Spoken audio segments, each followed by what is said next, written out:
Salam alaikum khawti khwatati, comme vous le savez, en ce moment, c'est la débandade sur l'Algérie et puis ils essayent de trouver une solution pour que l'Algérie se courbe. Mais ils n'ont pas compris que l'Algérie, comme l'a dit le président Abdelmadjid Tebboune dans ses paroles, a une colonne vertébrale rigide.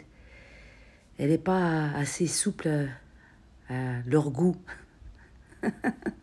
Oui, parce que pour certains dirigeants français, il faudrait se courber, faire des courbettes. Mais non. L'Algérie d'aujourd'hui, c'est l'Algérie d'aujourd'hui et il va falloir l'accepter. Donc il y a eu l'intervenant, Henri Guénaud, qui s'est exprimé.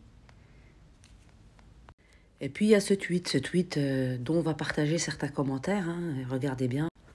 Ce monsieur a intériorisé la contrainte, il n'a plus de volonté de puissance pour son pays.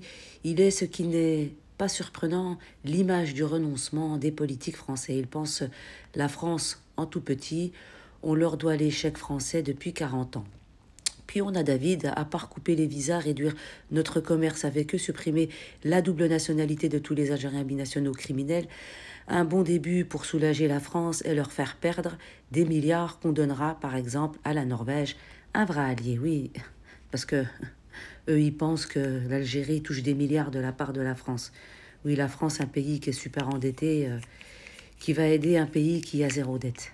Et puis vous avez Minous, oui Minous 89, j'ai été voir son profil, c'est un pro-marocain, donc c'est un Marocain pro-entité, oui, et puis ils aiment bien ces gens-là se mêler de tout ce qui est Algérie. En général, quand ça parle d'Algérie, c'est aux Algériens et aux Français d'intervenir. Je ne vois pas ce que les Marocains viennent faire sur ce genre de poste, à part jouer les serpillères comme ils ont l'habitude de le faire depuis des siècles.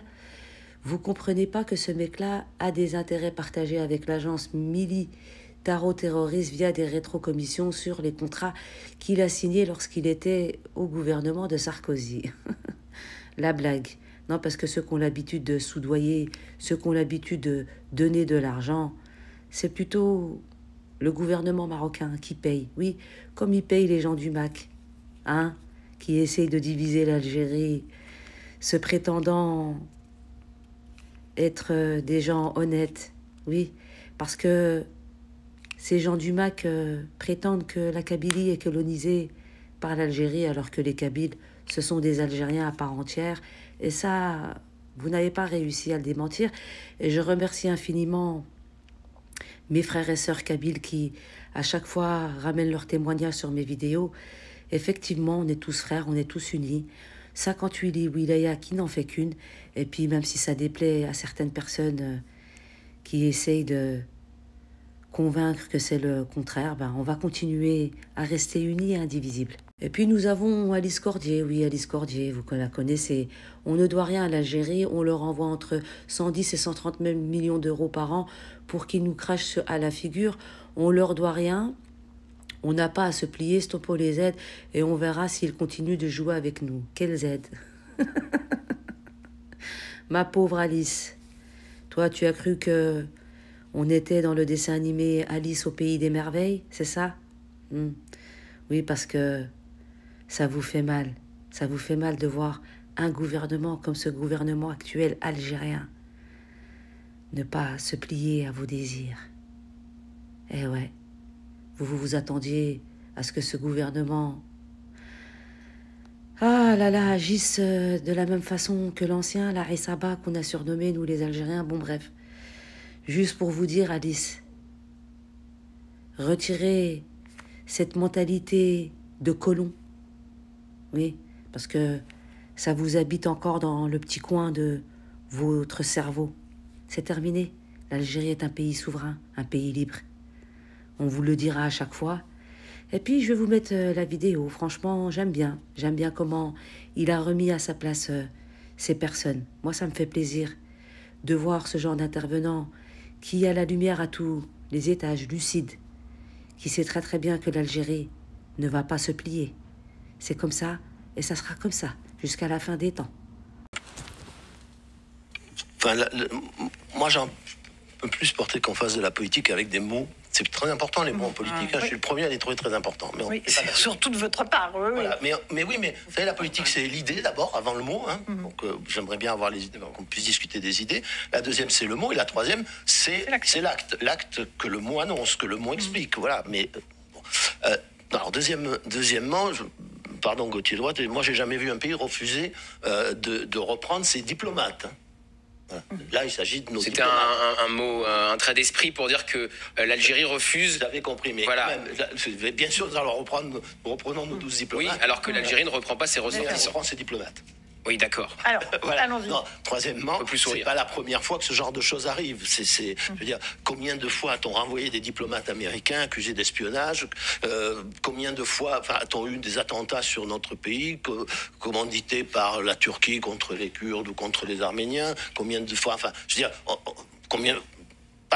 ça fait partie de la vie internationale. Donc, on a expliqué que probablement cet enlèvement pouvait avoir été organisé par les services algériens. On a arrêté un agent consulaire. Bon, il nous renvoie 12 personnes, à qu'à en renvoyer 12, et puis voilà. Mais quand Bruno Retailleau dit la méthode gentille, ça marche pas. Mais non, en fait. Il a raison. La méthode gentille, ça marche pas, et l'autre, elle marche. Non, rien ne marche, c'est ce que j'ai dit. Ah non, on n'a pas essayé. Mais le problème est que, j'y reviens, moi j'aimerais bien pouvoir mener une politique de rapport de force. Mais la politique de rapport de force, il faut qu'elle me rapporte, et il faut que j'en sois capable. Voilà, il faut que ça capable au sens j'en ai les moyens. Nous n'avons aucun moyen de rétorsion sur l'Algérie. Aucun moyen de rétorsion sur l'Algérie. Aucun. Transfert de fonds, visa, soins dans les hôpitaux français. Pas sur le gouvernement algérien. C'est des rétorsions sur les gens. Et vous croyez, est-ce qu'il y a une seule fois les sanctions contre les gens, contre les populations, ont fonctionné dans l'histoire des relations internationales? Est-ce que les sanctions sur l'Iran ont fonctionné? Est-ce que les sanctions sur la Russie fonctionnent? Si vous voulez, voilà. Et au contraire, le gouvernement algérien, déjà, regardez ce qu'ils vous font. Voilà ce que dira le gouvernement algérien. Donc, ça ne sert à rien. Il n'y a pas d'autre solution.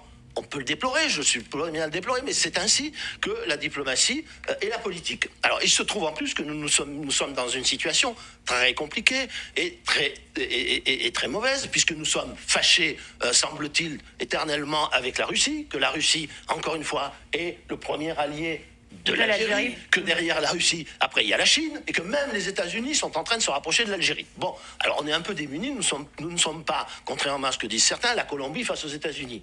Ils ne sont pas les États-Unis. Voilà, donc on n'a pas de moyens. Eux, ils ont des moyens de nous faire très mal.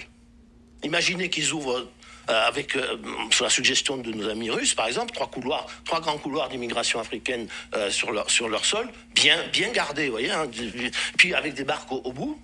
Et puis que par dizaines, centaines de milliers, voire millions, ils passent, ils laissent passer, ils mettent des barques, et puis qu'est-ce qu'on fait? Voilà, la Russie, à travers l'Algérie, peut nous faire là beaucoup plus de mal sans avoir besoin de la bombe atomique. Donc on prie que l'Algérie ne nous fasse pas de mal. Et on attend. D'accord, mais vous faites quoi? Mais donc je comprends, on fait rien. Voilà. Et on espère qu'ils vont pas nous faire mal.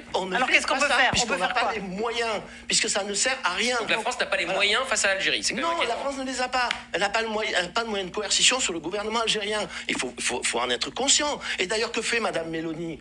Bon, Madame Meloni, elle obtient des résultats en matière d'immigration. Parfait. Alors peut-être moins que ce qu'on dit, mais elle en obtient. Elle en obtient comment?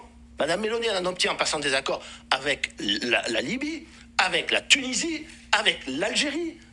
Elle multiplie les accords avec l'Algérie en ce moment. Bon, Madame Meloni, elle a au moins compris une chose, que on avait compris, me semble-t-il, du temps du mandat de Nicolas Sarkozy, c'est que le principal obstacle à la pression migratoire qui vient du Sud... Je suis pas sûr que Nicolas Sarkozy, il serait pour qu'on fasse rien face à l'Algérie. Oui, Nicolas Sarkozy était peut-être plus subtil et finalement peut-être plus intelligent que la plupart des gens qui nous gouvernent aujourd'hui. Voilà, même s'il avait beaucoup d'autres défauts.